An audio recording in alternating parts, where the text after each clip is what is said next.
नमस्ते बच्चों, GDM BBS school online classes में आपका स्वागत है।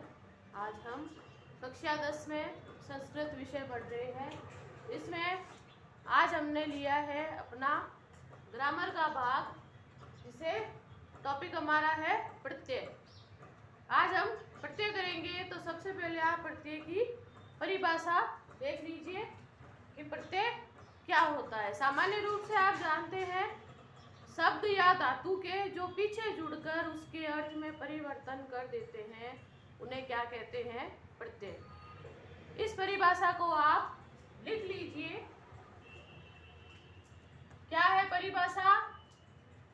धातु अथवा प्रातिपदिक।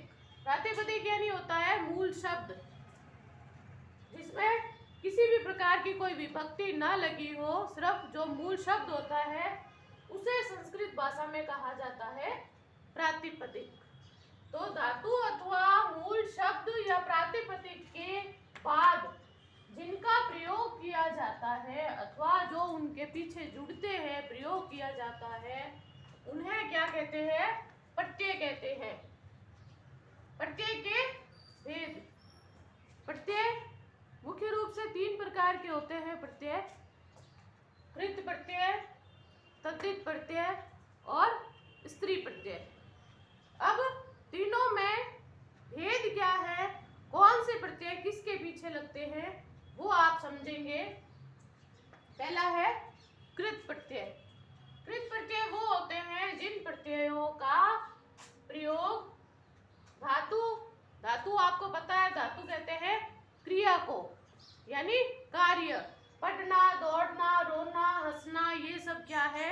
क्रियाएं। अर्थात संस्कृत में इनको कहते हैं धातु। तो जो प्रत्यय धातु अथवा क्रिया के बाद में जुड़ते हैं, क्रिया के बाद किया जाता है जिनका प्रयोग, वे प्रत्यय अर्थात वे प्रत्यय क्या है? कृत प्रत्यय कहलाते हैं। अर्थात धातु के पीछे जुड़ने वाले प्रत्यय कृत प्रत्यय कहलाते हैं। जैसे क्री धातु है, क्री यानी करना। क्री धातु में तव्य प्रत्यय जुड़ा तो बना शब्द कर्तव्य। पठ धातु है अर्थात पढ़ना। पठ धातु में अनियर प्रत्यय जुड़ा तो शब्द बना पठनीयम। तो इस प्रकार से ये तव्यत और अनियर जो धातुओं के पीछे जुड़ रहे हैं, तो इन प्रत्ययों को क्या कहते हैं? कृत प्रत्यय कहते हैं। इसी प्रकार अगला हमारा प्रत्यय है तद्धित प्रत्यय। तद्धित प्रत्यय क्या है? जिन प्रत्ययों का प्रयोग संज्ञा या सर्वनाम आदि, संज्ञा आपको पता है किसी शब्द को अर्थात किसी नाम आदि को, किसी का भी नाम हो वो संज्ञा होता है, और यह वह इसका उसका ये सब क्या है? सर्वनाम। तो संज्ञा यानी किसी का नाम या यह वह आदि सर्वनाम आदि शब्दों के बाद जिनका प्रयोग होता है, वह क्या है? तद्धित प्रत्यय कहलाते हैं। अर्थात संज्ञा सर्वनाम के पीछे जुड़ने वाले प्रत्ययों को क्या कहते हैं? सर्वनाम कहते हैं। और धातु के पीछे जुड़ने वाले प्रत्ययों को कहते हैं कृत प्रत्यय। संज्ञा सर्वनाम के पीछे जुड़ने वाले प्रत्ययों को कहते हैं तद्धित प्रत्यय। तो इस प्रकार से ये दो प्रकार पढ़े हमने प्रत्यय के। अब हम देखते हैं इसका तीसरा प्रकार।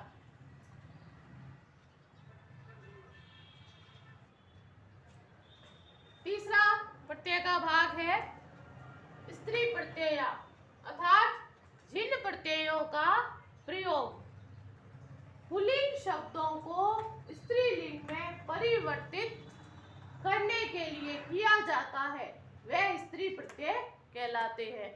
जैसे कुछ शब्द एक समान दिखाई देते हैं, लड़का, लड़की और बकरी, बकरा, इस तरह से जिन शब्दों को, पुल्लिंग शब्दों को स्त्रीलिंग में बनाने के लिए हम कुछ प्रत्ययों का प्रयोग करते हैं, तो उन प्रत्ययों को क्या कहते हैं?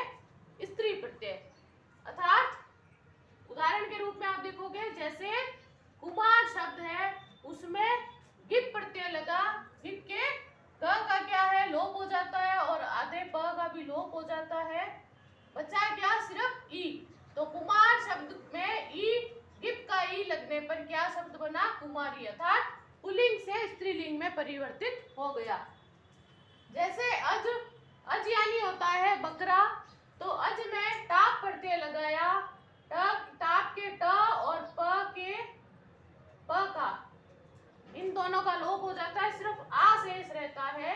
तो अज में आ टाप प्रत्यय का आ जुड़ा शब्द बना अजा। तो इस तरीके से स्त्री प्रत्यय क्या है, एक पुल्लिंग शब्द को स्त्रीलिंग में परिवर्तित करने के लिए प्रयोग में लाया जाता है। अब आगे देखते हैं हम, ये तो थे प्रत्यय की परिभाषा और उसके भाग, अर्थात भेद उसके, कि प्रत्यय कौन कौन से होते हैं और इनमें क्या अंतर है। अब हम अलग अलग रूप से देखेंगे, कृत प्रत्यय में कौन कौन से हमारे सिलेबस में है वो पढ़ेंगे, तद्धित प्रत्यय के कौन कौन से प्रत्यय हमारे सिलेबस में है वो देखेंगे, और स्त्री प्रत्यय के जो भेद हमारे सिलेबस में है वो देखेंगे। ये तो एक सामान्य परिचय आपने देखा है, पढ़ा है।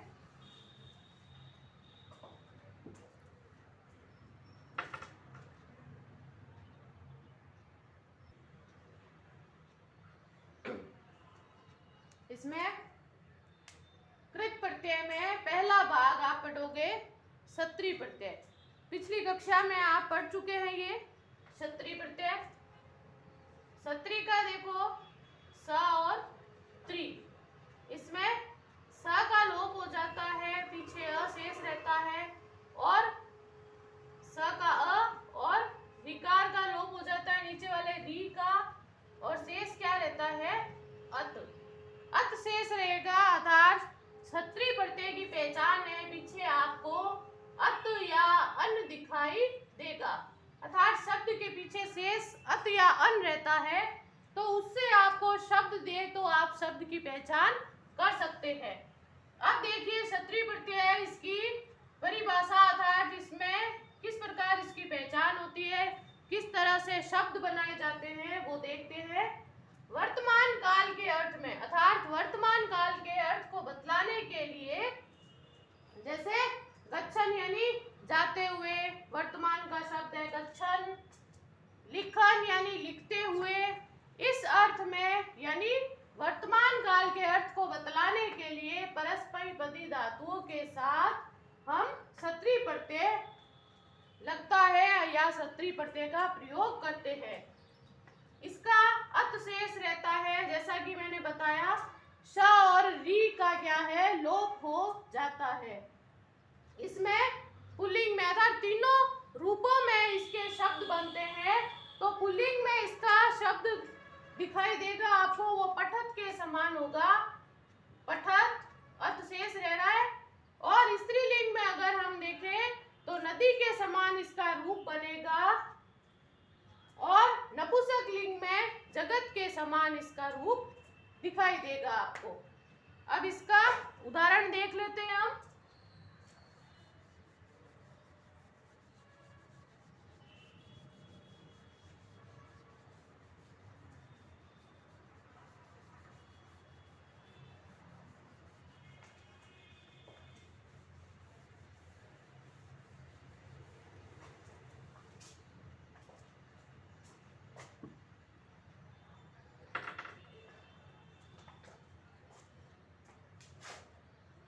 जैसे धातु आपकी है पट,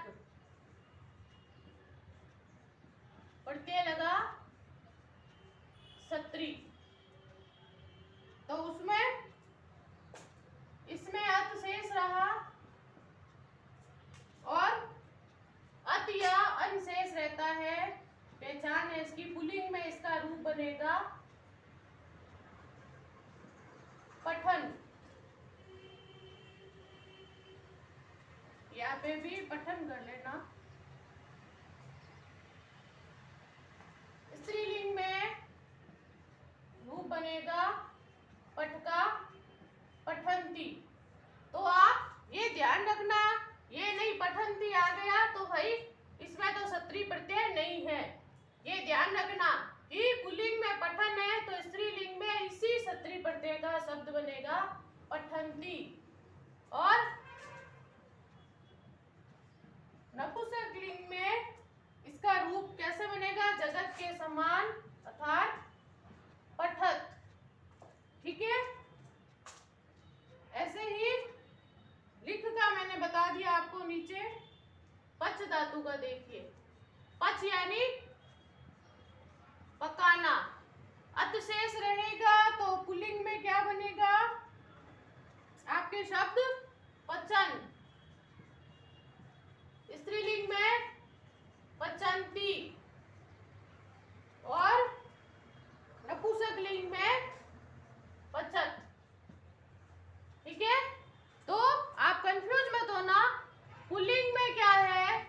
पचन बनता है, और जो मेन अत लग के शब्द बनता है वो आपको नपुंसकलिंग में दिखाई देगा पचत।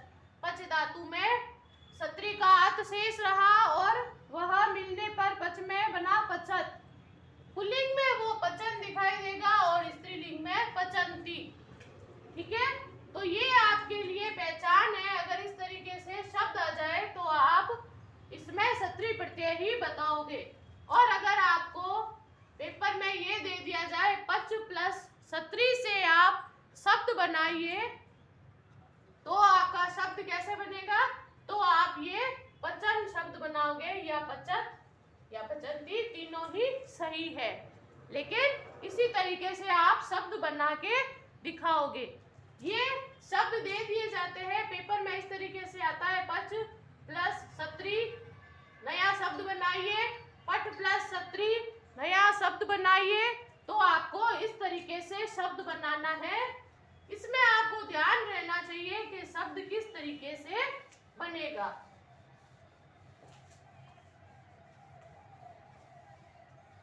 आगे देखते हैं इसके उदाहरण।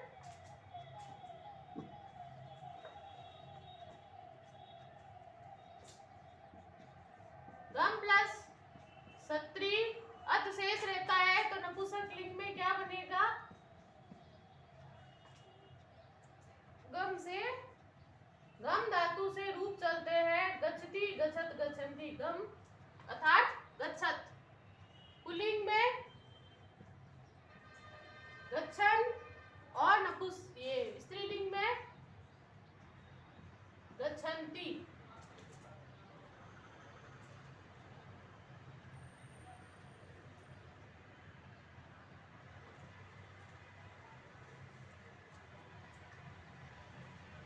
इस प्रकार चित्त से आप स्वयं बनाओगे और नृत्य से बनाओगे, नृत्य प्लस सत्री। अब हम अपना अगला प्रत्यय देखते हैं।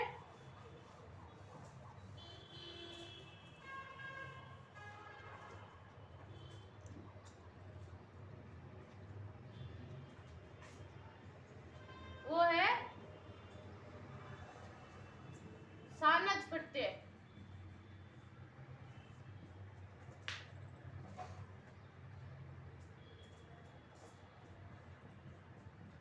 वर्तमान काल के अर्थ में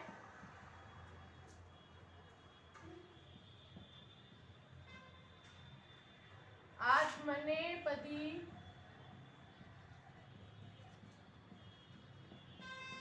धातुओं के साथ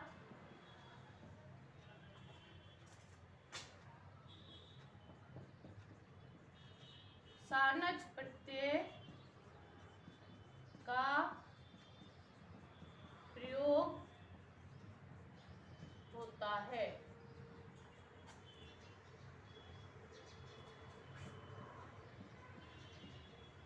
इसके स और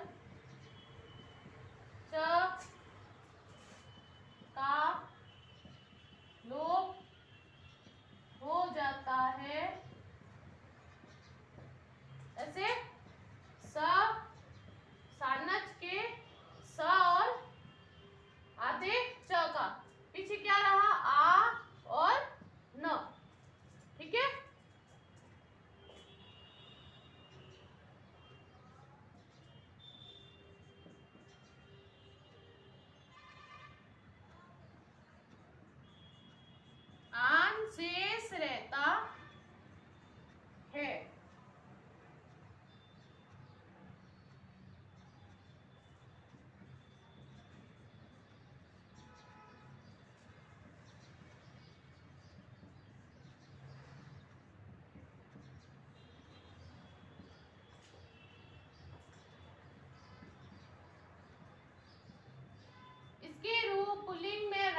के समान बनते हैं। स्त्रीलिंग में रमा के समान, अर्थात रमा के रूप के समान। और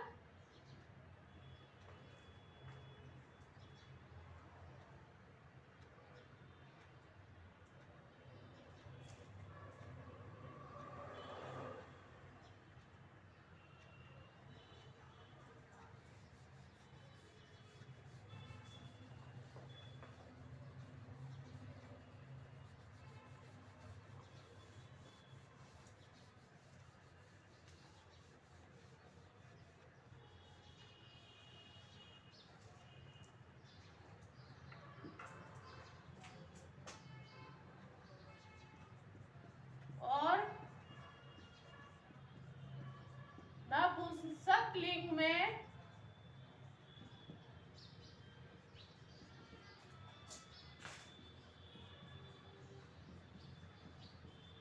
फल के समान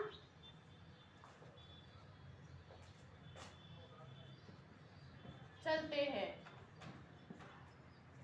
अब इसके उदाहरण देखेंगे हम, जैसे सेव प्लस सानच। इसमें बताया आपको आन शेष रहना है, तो पुल्लिंग में इसका रूप बनेगा सेवमान। ये आप ध्यान रखोगे कि सानच में आन शेष रहता है, लेकिन आपको शब्दों के पीछे मान दिखाई देगा, तो मान से ही आपको पहचान करनी है कि यहाँ सानच प्रत्यय का प्रयोग हुआ है। सेवमान स्त्रीलिंग में इसका रूप बनेगा सेवमाना। जैसे रमा है वैसे ही सेवमाना। और नपुंसक लिंग में बनेगा सेवमानम। जैसे फलम है वैसे ही सेवमानम। ठीक है, तो आप ये ध्यान रखोगे आन शेष रहता है, लेकिन शब्दों के पीछे मान ही रहेगा, यही इसकी पहचान है। अगर आपको अब दे दिया जाए मुद धातु, मुद यानी प्रसन्न होना, और सानच प्रत्यय, नवीन शब्द बनाइए, दे दिया जाए, तो शब्द आपके बनेगा मुद से मोद। मोद मानः, स्त्रीलिंग में मोद माना, और नपुंसक लिंग में मोद मानम। इस प्रकार से बनेगा। विद धातु है और सानच प्रत्यय करने पर बनेगा विद्यमानः, विद्यमाना, विद्यमानम। ठीक है, वृत्त धातु से सानच प्रत्यय करने पर वृत्त से बन जाएगा वर्त, ऊपर आ जाएगा वर्तमानः पुल्लिंग में, स्त्रीलिंग में वर्तमाना, और नपुंसक लिंग में वर्तमानम। तो आपको यही चीज ध्यान में रखनी है कि जैसे सत्री में अत और अन पीछे आता है, अत अन अंति, वैसे ही सानच प्रत्यय में हमें मान ही पीछे शेष रखना है। चाहे हम नवीन शब्द बनाए तो भी हमें पीछे मान ही रखना है। सेवमान, सेवमाना, सेवमानम, वर्तमान, वर्तमाना, वर्तमानम। अब कुछ मैं आपको दे रही हूँ, आप स्वयं बनाएंगे। कंप में सानच प्रत्यय से नवीन शब्द बनाए। और लब से बनाए।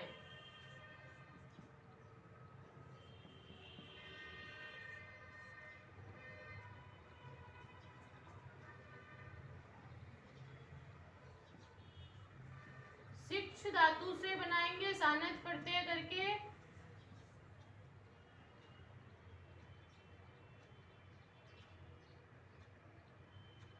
और सी धातु से सानच प्रत्यय करने पर क्या बनेगा? सी यानी शयन करना होता है, तो इसका मैं बता देती हूँ।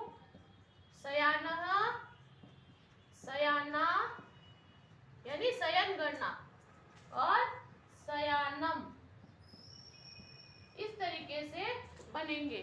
जैसे दा धातु दे दिया जाता है यानी देना, तो ददानः, ददाना, ददानम इस प्रकार से शब्द बनेंगे।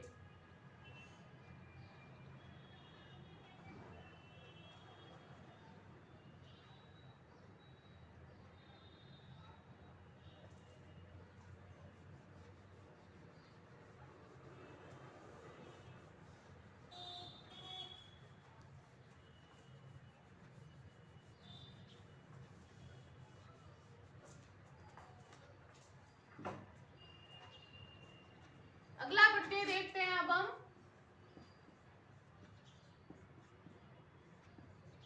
अव्यक्त प्रत्यय।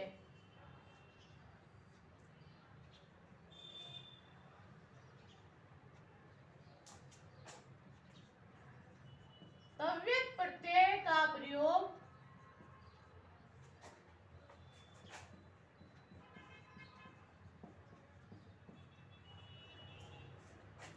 चाहिए अर्थ में अथवा योग्य।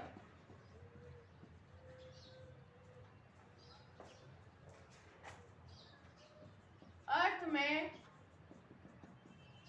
किया जाता है।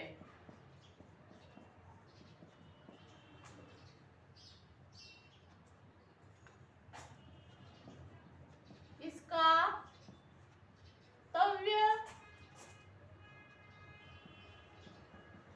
शेष रहता है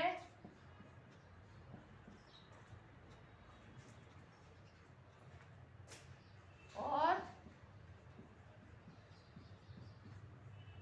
अंतिम त का लोप हो जाता है।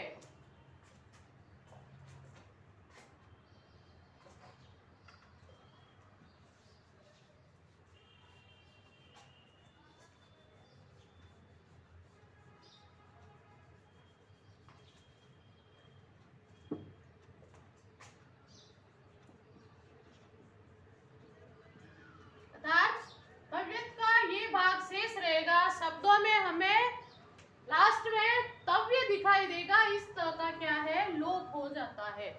तो शब्दों में पीछे पहचान के लिए हमें तव्य या टव्य दिखाई देगा।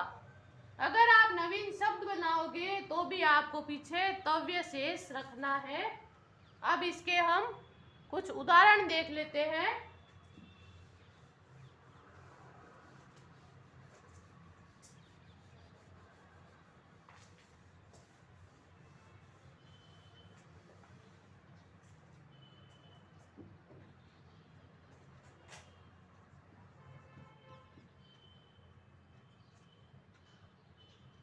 ये प्रत्यय तो आपने छोटी क्लासों में पढ़ा है। इसके रूप भी क्या है, पुल्लिंग में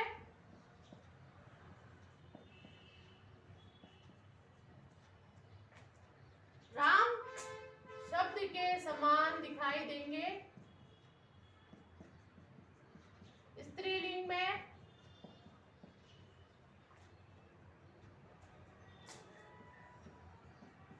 रमा के समान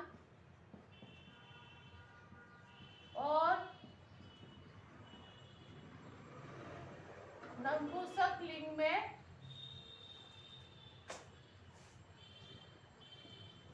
फल के समान चलते हैं।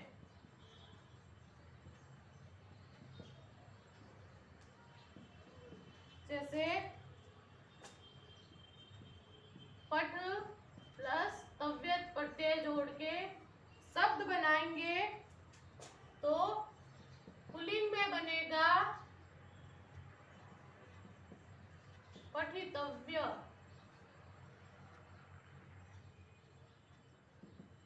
स्त्रीलिंग में शब्द बनेगा पठितव्या। और नपुंसक लिंग में पठितव्यम। ठीक है।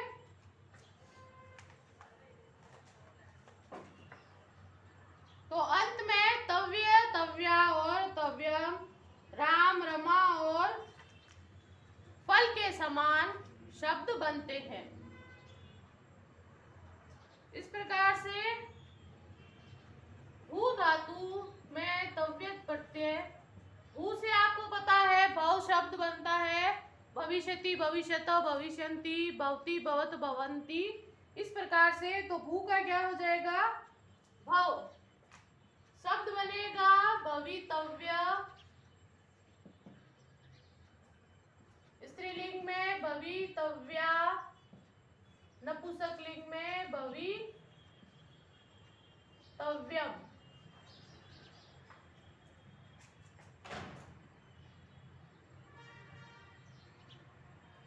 ठीक है।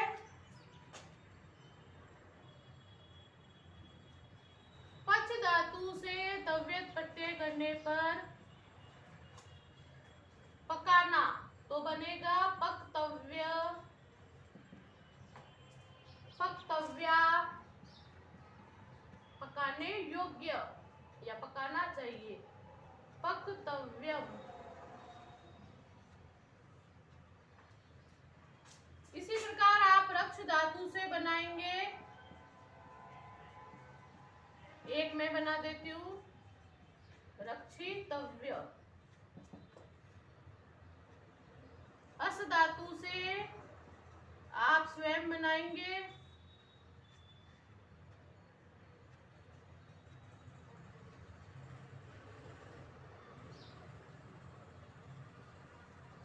लब धातु से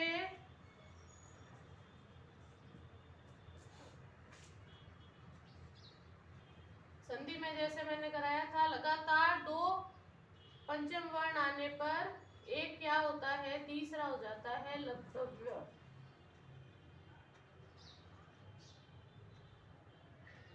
ठीक है। तो इस प्रकार ये आप स्वयं बना के देखोगे।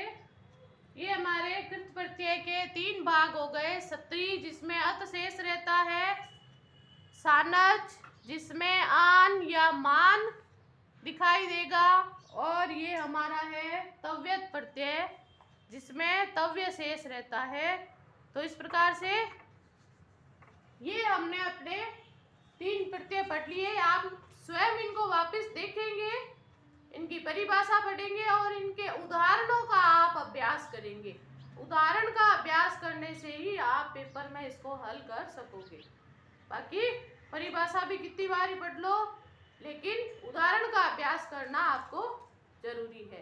बाकी शेष प्रत्यय हम अपनी अगली कक्षा में देखेंगे। ये आप अभ्यास करें। धन्यवाद।